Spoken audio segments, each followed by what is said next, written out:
സമ്പത്തിൻ്റെ സുവിശേഷം എന്ന സാമ്പത്തിക പഠന പരമ്പരയിലേക്ക് വീണ്ടും സ്വാഗതം. സമ്പത്ത് മനോഹരമായി നമ്മുടെ ജീവിതം നയിക്കാൻ വേണ്ടി ദൈവം തന്നിരിക്കുന്ന വരദാനമാണ്. നമ്മുടെ വ്യക്തിപരമായും കുടുംബപരമായും നമ്മുടെ സുസ്ഥിതിക്ക് വളരെ അനിവാര്യമായ ഒരു ഘടകമാണ് പണം, സമ്പത്ത് എന്നൊക്കെയുള്ളത്. സമ്പത്ത് എന്നത് കേവലം കറൻസി മാത്രമല്ല കേട്ടോ, മണി മാത്രമല്ല, അത് ക്യാഷാണ്. സമ്പത്ത് എന്ന് പറയുമ്പോൾ അതിനോടനുബന്ധിച്ചുള്ള മറ്റ് പലതുമുണ്ട്. ഭൂമി ഒരു സമ്പത്താണ്, തൊഴിലൊരു സമ്പത്താണ്, അല്ലേ? ബന്ധങ്ങൾ വലിയ സമ്പത്താണ്. ബന്ധങ്ങളുടെ ലോകം കുടുംബത്തിൽ നിന്ന് തുടങ്ങും, നമുക്കറിയാമല്ലോ അല്ലേ? കുടുംബത്തിൽ നിന്ന്. Family is the basic unit, basic economic unit എന്ന് ഞങ്ങൾ എക്കണോമിക്സിൽ പറയും. സഭയുടെ ഘടനയിൽ നമ്മൾ പറയും family is the basic unit, or സഭയുടെ അടിസ്ഥാനപരമായൊരു ഘടകമാണ്. ഡൊമസ്റ്റിക് ചർച്ച് എന്നുള്ള പദമാണ് സഭാ പ്രബോധനങ്ങൾ നമ്മൾ ഉപയോഗിക്കുന്നത്. ഗാർഹിക സഭ, വലിയ സഭയുടെ ചെറിയ പതിപ്പാണ് കുടുംബം, അല്ലേ? കുടുംബത്തിൽ എപ്രകാരം കാര്യങ്ങൾ വിന്യസിക്കപ്പെടുന്നു, ഉപയോഗിക്കപ്പെടുന്നു എന്നതിനെ ആശ്രയിച്ചാണ് സമൂഹത്തിലും സഭയിലുമൊക്കെ അതിൻ്റെ പ്രതിഫലനങ്ങളും ഓളങ്ങളുമൊക്കെ ഉണ്ടാകുന്നു.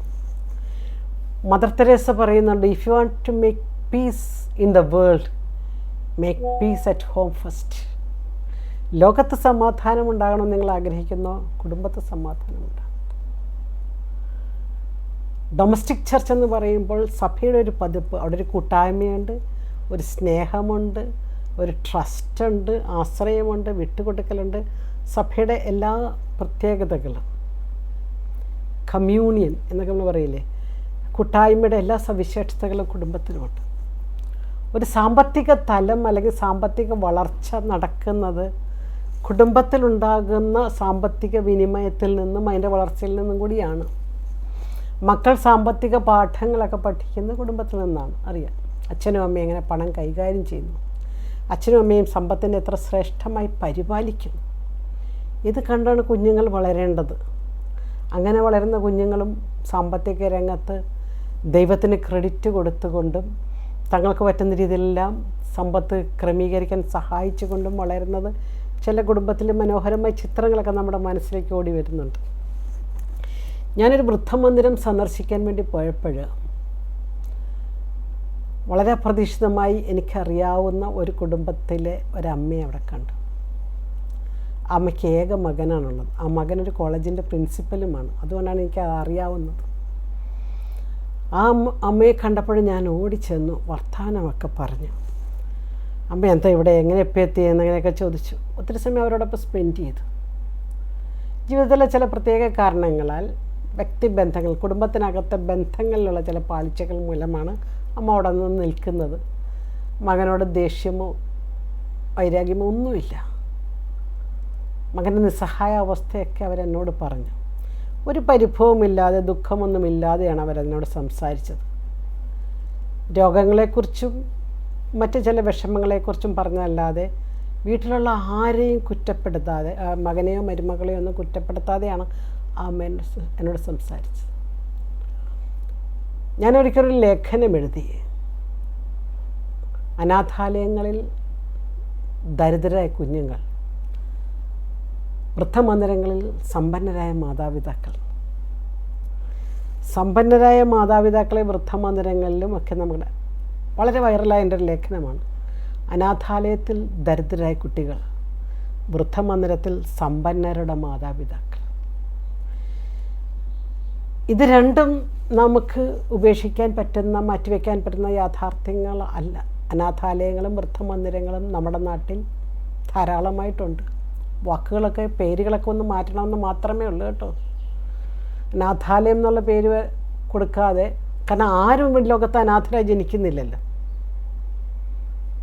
സാഹചര്യങ്ങൾ അവരിൽ അനാഥത്വം അടിച്ചേൽപ്പിക്കപ്പെടുന്നതാണ്. അതുകൊണ്ട് അതൊരു ബോർഡിംഗ് ഹൗസുകളാക്കി മാറ്റുക, ബോർഡിംഗ് ഹൗസ് എന്നുള്ള പേരിടുക. വൃദ്ധമന്ദിരം എന്നുള്ളത് മാറ്റിയിട്ട് ഇന്ന് പലരും നല്ല മനോഹരമായ പേരുകൾ കൊടുക്കുന്നുണ്ട്. ബ്ലസ്സഡ് ഹോംസ്, അനുഗ്രഹീത ഭവനങ്ങൾ. ചാപ്റ്റർ 2, 2-ാം അധ്യായം. സെക്കൻഡ് ഇന്നിങ്സ്, ബ്ലിസ്, ഇങ്ങനെ നല്ല നല്ല മനോഹരമായ പേരുകൾ കൊടുക്കും. ഇത് രണ്ടും ജീവിതത്തിൻ്റെ യാഥാർത്ഥ്യമാണ്. കാരണം കൂട്ടുകുടുംബത്തിൽ നിന്ന് അണുകുടുംബത്തിലേക്കുള്ള നമ്മുടെ യാത്രയിൽ ജീവിത യാഥാർത്ഥ്യങ്ങളെ നമ്മൾ സമീപിച്ചേ പറ്റൂ. മക്കൾക്ക് മാതാപിതാക്കളെ നോക്കാൻ സാഹചര്യങ്ങളില്ല. കാരണം അവരുടെ തൊഴിലിടങ്ങളിലാണ്. അവർക്ക് അവരുടെ മക്കളുടെ കാര്യങ്ങൾ, അവരുടെ ഭാവി പഠനം ഉയർച്ചയൊക്കെ ശ്രദ്ധിച്ചേ പറ്റൂ.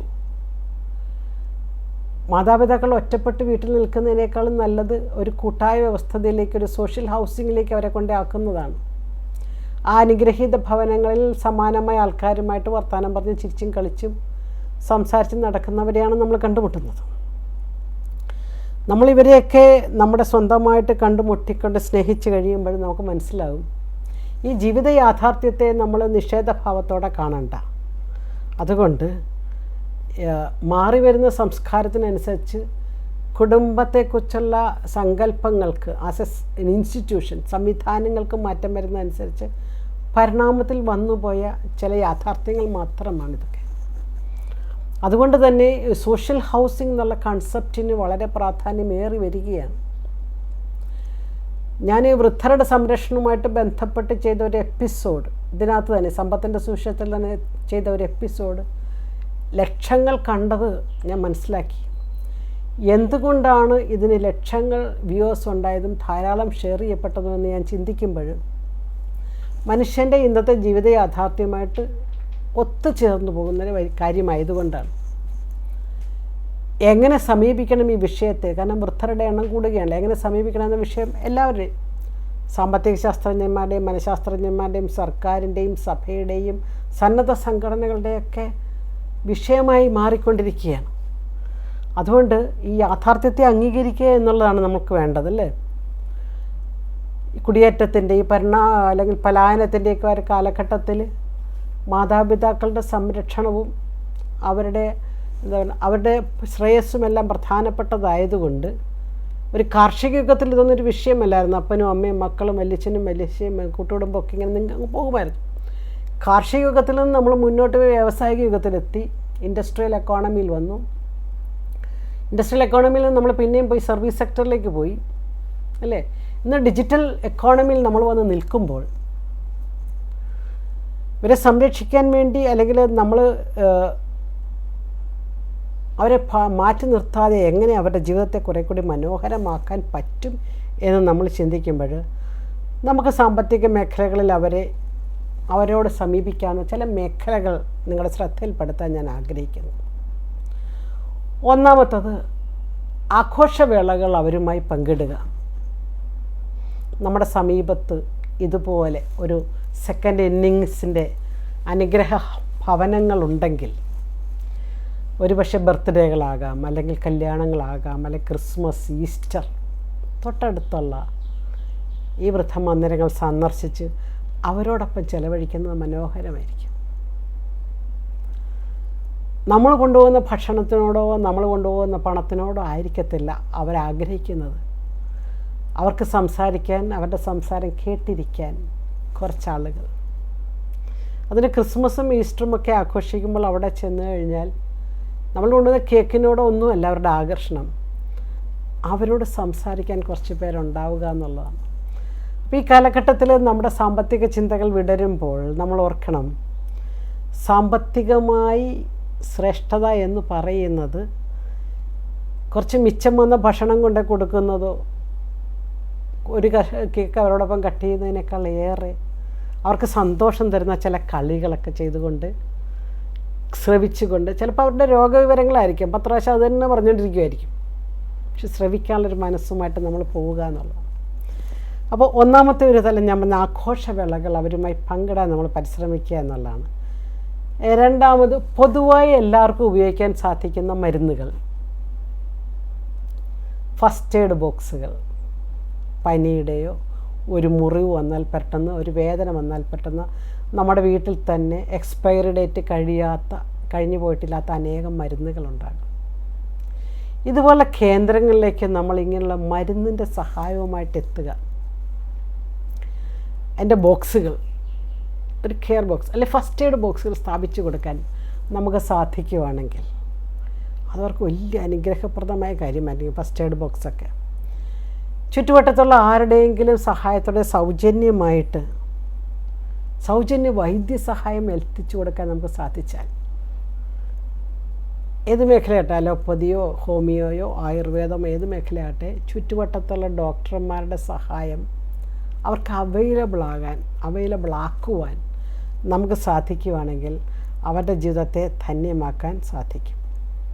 മൂന്നാമത് നമ്മൾ മനസ്സിലാക്കേണ്ടത്, ഈ വൃദ്ധമന്ദിരങ്ങളും അനാഥാലയങ്ങളും ഒക്കെ സർക്കാർ നേരിട്ട് നടത്തുന്നതുകൊണ്ട്, സ്വകാര്യ വ്യക്തികളാൽ നടത്തപ്പെടുന്നതുകൊണ്ട്, ട്രസ്റ്റായിട്ട് നടത്തപ്പെടുന്നതുകൊണ്ട്, കുറച്ച് പേര് കൂട്ടം ചേർന്ന് നടത്തുന്നതുകൊണ്ട്, സന്നദ്ധ സംഘടനകളൊക്കെ ചെയ്യുന്നുണ്ട്.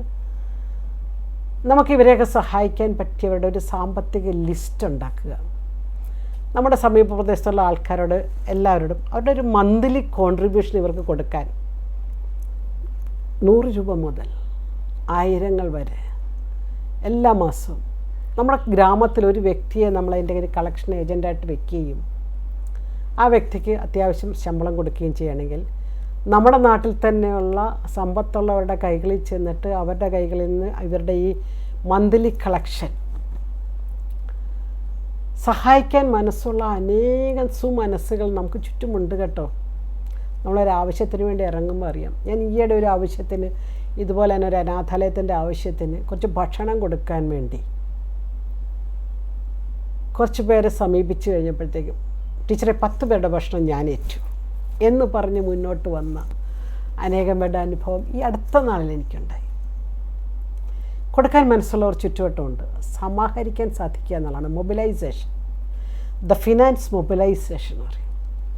ഈ സ്ഥാപനങ്ങൾക്ക് കൊടുക്കാൻ തക്ക വിധം എല്ലാ മാസവും കളക്ട് ചെയ്ത് അവിടെ എത്തിക്കുന്ന, രണ്ടാമത്തെ ഞാൻ മരുന്നാണ് പറഞ്ഞെങ്കിൽ ഇവിടെ ഞാൻ സാമ്പത്തിക സഹായമാണ്. നാലാമത്തെ ഒരു തലം, നമ്മുടെ ചുറ്റുവട്ടത്ത് പഠിപ്പിക്കാൻ കഴിവുള്ള വിവിധ ഭാഷകൾ, ഇംഗ്ലീഷാകട്ടെ, ഹിന്ദി ആകട്ടെ, മലയാളം, സംസ്കൃതം, ഫ്രഞ്ച്, ഇതൊക്കെ പഠിപ്പിക്കാൻ അറിവും കഴിവുള്ളവർ നമ്മുടെ ചുറ്റുവട്ടത്തുണ്ട്. അവരുടെ ലിസ്റ്റ് ഉണ്ടാക്കുക. എന്നിട്ട് ഈ അനാഥാലയങ്ങളിൽ ചെന്നിട്ട് സൗജന്യമായി ട്യൂഷൻ കൊടുക്കാൻ തക്ക വിധത്തിൽ നമ്മളവരെ ഉയർത്തുക. ഞാൻ നേരത്തെ പറഞ്ഞു, അനാഥത്വം എന്ന് പറയുന്നത് ആരും അനാഥരായി ജനിക്കുന്നില്ല. അനാഥത്വം അടിച്ചേൽപ്പിക്കപ്പെട്ടതാണ്.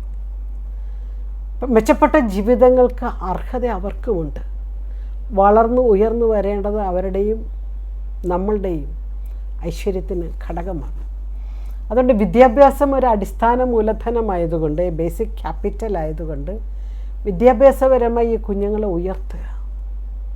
അത് നമ്മുടെ നാട്ടിൽ തന്നെയുള്ളവരുടെ സേവനം ഉപയോഗിക്കുക. ആഴ്ചയിൽ ഒരു ദിവസം അവിടെ ചെന്ന് കുറച്ച് ഇംഗ്ലീഷ് ഗ്രാമർ പഠിപ്പിക്കാൻ തക്ക വിധത്തിലുള്ള ഒരു 10 പേരെങ്കിലും നമ്മുടെ ഗ്രാമത്തിലെ പട്ടണത്തിലൊക്കെ ഉണ്ട്. ഇവരെ കണ്ടെത്തുക, അവരുടെ ആ സിദ്ധി കഴിവിനെ ഉപയോഗിക്കുക എന്നുള്ളതാണ് പ്രധാനപ്പെട്ടത്. കഴിവ് ഉപയോഗിച്ച പ്രദേശത്തെ വളർത്താനും ഉയർത്താനും നമുക്ക് സാധിക്കും. നമ്മളൊരു ഏജൻ്റായി നിന്നുകൊണ്ട് നമ്മൾ മൂലം ഒരു കുഞ്ഞിൻ്റെയെങ്കിലും ജീവിതം മെച്ചപ്പെട്ടു പോകുന്നത് വലിയൊരു സുവിശേഷ മൂല്യമാണ്. അനേകം കുഞ്ഞുങ്ങളുടെ ജീവിതത്തിൻ്റെ ഭാവി വലുതാക്കിയെടുക്കാൻ നമുക്ക് സാധിച്ചാൽ ജീവിതം മനോഹരമാകും. അപ്പോൾ പഠിപ്പിക്കാൻ കഴിവും സന്നദ്ധയുള്ള വ്യക്തികളെ കണ്ടെത്തുക. വൃദ്ധമന്ദിരത്തിലേക്ക് നമുക്കറിയാം ഗ്രാമർ പഠിപ്പിക്കേണ്ട, ഇംഗ്ലീഷ് പഠിപ്പിക്കേണ്ട, പക്ഷെ അവിടെയും നല്ല ചിന്തകൾ അവർക്ക് കൊടുക്കത്തക്ക വിധത്തിൽ ഈ സമയത്ത്, ഈ പ്രായത്തിൽ വീട്ടുകാരെയോ നാട്ടുകാരെയോ ഒക്കെ പ്രാകാതെ സന്തോഷത്തോടെ ജീവിക്കാൻ പറ്റിയ സച്ചിന്തകൾ കൊണ്ട് നിറയ്ക്കാൻ സഹായമായ മോട്ടിവേഷൻ ക്ലാസ്സുകൾ നമുക്ക് സംഘടിപ്പിച്ച് കൊടുക്കാം. ചിലരെങ്കിലും നമ്മൾ നല്ല പോസിറ്റീവ് തിങ്കിങ് കൊടുക്കുമ്പോൾ അവരുടെ ചിന്തകൾ മാറുന്നത് നമ്മൾ കാണുന്നുണ്ട്. അതുവരെ മകനെയോ മകളെയോ കുറ്റപ്പെടുത്തിക്കൊണ്ടിരുന്നവർ മകൻ്റെയും മകളുടെയും ജീവിത സാഹചര്യത്തെ അംഗീകരിച്ച് സംസാരിക്കുന്ന അനുഭവം എനിക്കുണ്ട്. അവരെ കൊണ്ട് പറ്റത്തില്ലല്ലോ, അവരുടെ ജോലി കളഞ്ഞ് ഞങ്ങളെ നോക്കാൻ പറയണമെന്ന് പറഞ്ഞാൽ ശരിയല്ലല്ലോ എന്ന് പോസിറ്റീവായി ചിന്തിച്ച് നമ്മളോട് സംസാരിക്കുവർ ഒരു പോസിറ്റീവ് മോട്ടിവേഷൻ ക്ലാസ് കൊടുത്തു കഴിയുമ്പോൾ, അതായത് ജീവിത യാഥാർത്ഥ്യത്തെ അക്സെപ്റ്റ് ചെയ്യാൻ അവർക്ക് സാധിക്കും. ഇത് 2 സ്ഥാപനങ്ങളിലും നമുക്ക് സാധ്യമാണ്. കുട്ടികളോട് സംസാരിക്കുമ്പോഴാണേലും ജീവിതം മെച്ചപ്പെടേണ്ടതും മനോഹരമാക്കേണ്ടതും ആരെയും പഴിക്കാതെ, എന്നെ ഉപേക്ഷിച്ചു പോയ എൻ്റെ അച്ഛനെയോ അമ്മയോ പഴിക്കാതെ, എന്നെ നോക്കാത്ത എൻ്റെ സഹോദരങ്ങളെയോ ബന്ധുക്കളെയോ പഴിക്കാതെ, ഞാൻ എൻ്റെ ജീവിതത്തിൻ്റെ ഉത്തരവാദിത്തം ഏറ്റെടുക്കും എന്ന അവസ്ഥയിലേക്ക് ആ കുഞ്ഞിനെ എത്തിക്കാനും നമുക്ക് സാധിക്കും. അടുത്തൊരു മേഖല സ്പോർട്സ് ഗെയിംസ് മേഖലയാണ്. സ്പോർട്സ് ഗെയിംസ് തുടങ്ങിയ മേഖലകളിൽ പരിശീലിപ്പിക്കാൻ കഴിവും സന്നദ്ധതയും ഉള്ളവർ നമ്മുടെ ചുറ്റുപാടുമുണ്ട്. ഒരു പക്ഷേ ചെറിയൊരു ചെറിയൊരു ശമ്പളം അവർക്ക് കൊടുത്തിട്ടായിരിക്കാം ചിലപ്പോൾ ചിലരെങ്കിൽ ഒന്ന് ബാസ്ക്കറ്റ് ബോൾ കളിപ്പിക്കാൻ, ഒരു ബാഡ്മിൻ്റൺ കളിപ്പിക്കാൻ, ഒരു ചെസ് ബോർഡ് മേടിച്ച് കൊടുക്കാൻ. രണ്ടിടത്തും വേണം കേട്ടോ. ഞാൻ രണ്ടും കൂടി കൂട്ടിച്ചേർത്താണ് പറയുന്നത്. അനാഥാലയങ്ങളെയും വൃദ്ധമന്ദിരങ്ങളെയും കൂട്ടിച്ചേർത്ത് സംസാരിക്കും. നമ്മുടെ ചുറ്റുവട്ടത്തുള്ള ആരോടെങ്കിലും കണ്ടിട്ട് സ്പോൺസർ ചെയ്യിപ്പിക്കുക ഒരു ചെസ് ബോർഡ്, അല്ലെങ്കിൽ ആരെങ്കിലും ചെന്നൊന്ന് പഠിപ്പിച്ച് കൊടുക്കാൻ സന്നദ്ധതയുള്ളവരെ കണ്ടെത്തി അവരെ കൊടുക്കുക. ഇങ്ങനെ സ്പോർട്സ് ഗെയിംസ് മേഖലകളിൽ ഏറ്റവും രസകരമായിട്ടുള്ളത് വൃദ്ധമന്ദിരങ്ങളിൽ നമ്മളവരെ കളിക്കാൻ പഠിപ്പിക്കുമ്പോൾ ചെറിയ രീതിയിലൊരു ബാഡ്മിൻ്റൺ അല്ലെങ്കിൽ ചില നടക്കാനാണെങ്കിലും മതി, അല്ലെങ്കിൽ യോഗ ക്ലാസ്സുകൾ, അവരുടെ ആരോഗ്യ സംരക്ഷണത്തിന് ഉതകുന്ന ചില കാര്യങ്ങൾ ചെയ്യാൻ നമുക്ക് സാധിക്കും. മറ്റൊരു പ്രധാനപ്പെട്ട തലം അവിടെ ബാലവേലയോ പീഡനമോ ഇല്ലെന്ന് നമ്മൾ ഉറപ്പുവരുത്തുക എന്നുള്ളതാണ്. എന്ന് പറഞ്ഞാൽ ഒരു നിയമസഹായം അവർക്ക് നൽകാൻ തക്കവിധം വിദഗ്ധരെ കണ്ടെത്തുക. ഒരു തരത്തിൽ പറഞ്ഞു കഴിഞ്ഞാൽ അവരാരും ചൂഷണം ചെയ്യപ്പെടുന്നവരല്ല എന്ന് ഉറപ്പുവരുത്തുക. ഇതൊക്കെ ചില സന്നദ്ധ സംഘടനകളുടെ സഹായത്തോടെ നമുക്ക് ചെയ്യാൻ സാധിക്കുന്നതേ ഉള്ളൂ. അപ്പോൾ അവിടെ ആ രീതിയിലൊരു നിയമസഹായം കൂടി നമുക്ക്, കാരണം എന്താണ് ബാലവേല, എന്താണ് വാട്ട് ഈസ് ചൈൽഡ് ലേബർ, അതായത് നിയമപരമായി അവരെ മനസ്സിലാക്കിച്ചു കൊടുക്കുക. എന്താണ് ദുരുപയോഗം, ഫിസിക്കലി, മെൻ്റലി, ഇമോഷണലി എങ്ങനെയാണ് നമ്മളെ മിസ്യൂസ് ചെയ്യപ്പെടുന്നത് എന്ന് കുട്ടികൾക്ക് പറഞ്ഞ് മനസ്സിലാക്കി കൊടുക്കാൻ സഹായകരമായ വ്യക്തികളെ കണ്ടെത്തുക. ഏറ്റവും പ്രധാനപ്പെട്ടത് മനഃശാസ്ത്രപരമായൊരു കൗൺസിലിംഗ്. ചുറ്റുവട്ടത്തുള്ള കൗൺസിലേഴ്സ് മീൻസ് സൈക്കോളജിക്കൽ കൗൺസിലേഴ്സിനെ ഞാൻ ഉദ്ദേശിക്കുന്നത്. ഒത്തിരി പേര് MSW പഠിച്ച് മെഡിക്കൽ ആൻഡ് സൈക്കാട്രി സ്പെഷ്യലൈസ് ചെയ്തവർ, അല്ലെങ്കിൽ സൈക്കോളജി പഠിച്ചിട്ടുള്ളവർ, ഇവരുടെയൊക്കെ സേവനവും സഹായവും നമ്മൾ ഉപയോഗിക്കുക എന്നുള്ളത്. സർവോപരി ഏറ്റവും പ്രധാനപ്പെട്ടത് ദൈവവുമായിട്ടുള്ള അവരുടെ ബന്ധത്തെ ക്രമീകരിച്ച് മനസ്സിലാക്കിച്ച് കൊടുക്കുക എന്നുള്ളത്. പല മേഖലകളിൽ നമ്മൾ സഹായിക്കുന്നത് എങ്ങനെയാണെന്നാണ് പറഞ്ഞു വരുന്നത്. ഏറ്റവും പ്രധാനപ്പെട്ടത് ഒരു ഇറ്റേണിറ്റിയെക്കുറിച്ചുള്ള ചിന്ത, നിത്യജീവനുമായിട്ടുള്ള ചിന്തയിലേക്ക് അവരെ വളർത്തി ഉയർത്തി കഴിഞ്ഞാൽ അവരുടെ ജീവിതത്തിൽ ഇപ്പോൾ സംഭവിച്ചുകൊണ്ടിരിക്കുന്ന കാര്യങ്ങളുടെ ദൈവഹിതം അവർക്ക് തിരിച്ചറിയാനും ദൈവിക ഇടപെടലുകൾ തിരിച്ചറിയാനും ജീവിതത്തെ അതനുസരിച്ച് മനോഹരമാക്കി ക്രമീകരിക്കാനും സാധിക്കും. ഇവിടെ 3 തലത്തിൽ നമ്മൾ പരിപാടികൾ ആസൂത്രണം ചെയ്യുന്നുണ്ട്. ഒന്ന് വ്യക്തിപരമാണ്. നമുക്ക് ആർക്കെങ്കിലും സമയമുണ്ടെങ്കിൽ, സമയം ധാരാളമായി എല്ലാവർക്കുമുണ്ട്, സമയം അവരോടൊപ്പം ചെലവഴിക്കും. വ്യക്തിപരമാണ്. സാമ്പത്തികമായി അവരെ സഹായിക്കുമ്പോൾ അതാണ്. കഴിവുകൾ, സിദ്ധികൾ, അറിവുകൾ പങ്കുവെച്ച് കൊടുക്കുന്നതാണ്. അത് വ്യക്തിപരമാണ്. രണ്ട്, നമുക്ക് സംഘാതാത്മകമായി ചെയ്യാൻ സാധിക്കണം. സമീപത്തുള്ള 5-10 ആളുകളെ ഒന്നിച്ച് കൂട്ടി ഒരുമിച്ച് പോയി അവരോടൊപ്പം ഇരിക്കുക എന്നുള്ളതാണ്, സ്പെൻഡ് ചെയ്യുക എന്നുള്ളതാണ്. അവർക്ക് ഉപകാരപ്രദമായിരിക്കണം നമ്മളോട് ചെല്ലുന്നത്. അല്ലാതെ അവരുടെയും നമ്മുടെയും സമയം വെറുതെ പോകുന്ന ഒരു ഇടപാടായിട്ടാണ് മാറ്റരുത്. 3, സംഘടനകളുമായിട്ട് ചേർന്നുകൊണ്ട്, സന്നദ്ധ സംഘടനകൾ നാട്ടിൽ ലഭ്യമാണ് ധാരാളം. സ്പോർട്സ് ആൻഡ് ആർട്സ് ക്ലബ്ബുകൾ, കൾച്ചറൽ സൊസൈറ്റികൾ, ഇവരുമായിട്ട് ചേർന്നുകൊണ്ട് അവർ സംഘടിപ്പിക്കുന്ന ഒരു ഏകദിന സെമിനാർ, അപ്പോൾ അതിൽ നമ്മളും കൂടി പങ്കാളികളാകുന്നു. അപ്പോൾ വ്യക്തിപരം, കുറച്ച് കൂട്ടുകാരെ ഒന്നിച്ച് ചേർന്ന്, സംഘടനാപരം 3 തരത്തിൽ, വ്യക്തിപരം, സംഘാതാത്മകം, സംവിധാനപരം 3 തരത്തിലാണ് ഞാൻ പറഞ്ഞു. ഈ രീതിയിൽ നമ്മൾ ഈ 2 സ്ഥാപനങ്ങളെ നമ്മൾ സമീപിക്കണം. ഓർക്കണം, അനാഥാലയങ്ങളിൽ ദരിദ്രരായ കുട്ടികൾ, വൃദ്ധമന്ദിരങ്ങളിൽ സമ്പന്നരായ മാതാപിതാക്കൾ, ഈ 2 റിയാലിറ്റിയും സാമ്പത്തിക മേഖലയിലെ പ്രധാനപ്പെട്ട വിഷയമാണ്. വൃദ്ധരുടെ സംരക്ഷണവും കുട്ടികളുടെ വളർച്ചയും വലിയ സാമ്പത്തിക വിഷയമാണ്. ഇതൊക്കെ ഈ മേഖലയിൽ നമുക്ക് സാധിക്കണം, അല്ലേ? റൊണാൾഡ് റീഗൻ ഒരിക്കൽ പറഞ്ഞതുപോലെ, എല്ലാവരെയും സഹായിക്കാൻ ഒരാൾക്ക് സാധിക്കത്തില്ല, പക്ഷേ ഒരാളെങ്കിലും സഹായിക്കാൻ എല്ലാവർക്കും സാധിക്കും. ഞാൻ ആവർത്തിക്കുന്നു, എല്ലാവരെയും സഹായിക്കാൻ ഇവിടെ ഒരാൾക്ക് സാധിക്കത്തില്ല, പക്ഷേ ഒരാളെങ്കിലും സഹായിക്കാൻ എല്ലാവർക്കും കഴിയും. ജീവിതത്തിൽ പുതിയൊരു കാഴ്ചപ്പാടും ദർശനവും ഉണ്ടാകുമ്പോൾ ഇങ്ങനെയുള്ള ചില ചുവടുവയ്പ്പുകൾ നടത്തുമ്പോൾ അതിൻ്റെ ഏറ്റവും മനോഹാരിത എന്ന് പറയുന്നത് നമ്മുടെ ജീവിതത്തിൻ്റെ ധന്യത മനസ്സിലാക്കാൻ സാധിക്കുന്നു എന്നുള്ളതാണ്. ചിലപ്പോഴൊക്കെ ചില അനാഥാലയത്തിലേക്ക് പോയി കുട്ടികളെയും കൊണ്ട് പോയി കഴിഞ്ഞ് തിരിച്ചു വരുമ്പോൾ കുട്ടികൾ എന്നോട് പറയാറുണ്ട്, മിസ്സേ നമ്മളൊക്കെ എത്രയോ അനുഗ്രഹിക്കപ്പെട്ടവരാണല്ലേ മിസ്സേ, വീട്ടിൽ അച്ഛനുണ്ട്, അമ്മയുണ്ട്, സഹോദരങ്ങളുണ്ട്, ജീവിക്കാൻ മാർഗമുണ്ട്. ഈ റിയാലിറ്റി തിരിച്ചറിയാൻ ഈ ഒരു സന്ദർശനം വേണ്ടി വന്നു എന്നുള്ളത്.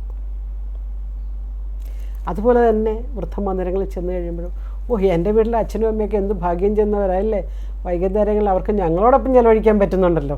ഈ റിയാലിറ്റി തിരിച്ചറിയാൻ, ഇങ്ങനെ ചില യാഥാർത്ഥ്യങ്ങളെ തിരിച്ചറിയാൻ നമ്മുടെ ചില യാത്രകൾ, നമ്മുടെ ചില ഇടപെടലുകൾ നമ്മളെക്കുറിച്ച് തന്നെയുള്ളൊരു വിലയിരുത്തലിന് സഹായിക്കുമെന്നുള്ളതാണ്.